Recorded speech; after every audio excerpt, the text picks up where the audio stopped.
Hi there, welcome to session 4 of our parenting project. And the title this week is Can Anyone Control Anxiety? And this might be the most important question we ask in the entire book. So far we've talked about getting to know your anxiety, what do you do to try to control it, and what are the costs and benefits of doing that? So here's a question for parents. Have you ever been really, really frustrated or really angry with your partner, your teen, anybody, and someone tells you to calm down? How does that generally work for you? If you're like me, it doesn't go so well. I just get more mad. Okay, what about if you're really worried about something or stressed and someone says, oh, it's not that bad, just relax? Now, I don't know about you, but I am not so good at just turning feelings and thoughts, if I can do this without disrupting my whole office, on and off like a light switch. There's the prop for good effect. It's pretty hard.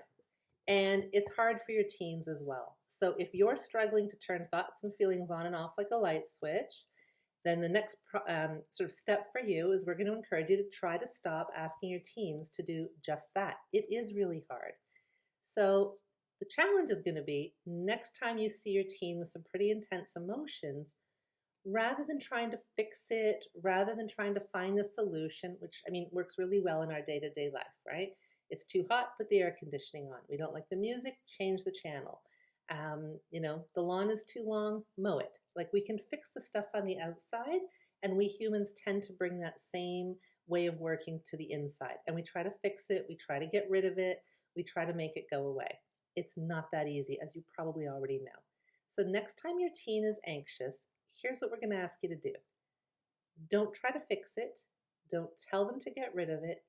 Just try to help them notice and put a name to it. So it might be, hey, Susie, you know what? I see that you've been spending hours on your homework. Is there any chance you're nervous? Or you're a little short-tempered with me. Any chance you're really worried about something? Just trying to pair up their behavior with what might be their emotions. And not asking them to justify their emotions. We don't want to get into a debate about the most accurate emotions. We never actually want to have our kids or ourselves have to defend our feelings. Thoughts, we might be able to dispute or take a different perspective. Feelings, we just want to respect that they're there. We want to come from a place of curiosity and just try to help our kids label their feelings. And it might be something like, gee, right now I'm guessing you're pretty stressed out because, I don't know, people in a pandemic just start to cry out of nowhere and get really stressed. You seem really stressed, and I'm just wondering, is it because you can't see your friends? It feels like your future's come to a stop. You're scared people are going to get sick, and you're just really anxious and annoyed and frustrated by everything. And then you get to just leave it. If it's not quite as serious as a pandemic, let me think of what people got anxious about before COVID hit. It might be things like, I noticed you're staying up really late lately. Have you got a lot of schoolwork to do? And maybe you're feeling really stressed because marks are due and it's university application time, or, you're worried about your mark in chemistry and, and.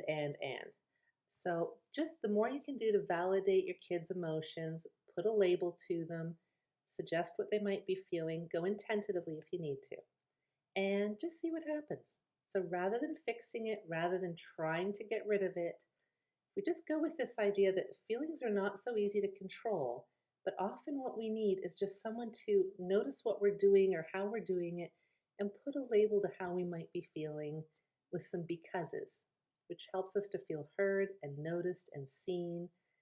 That in and of itself can sometimes help things to settle. So give it a shot and we'll keep working on things.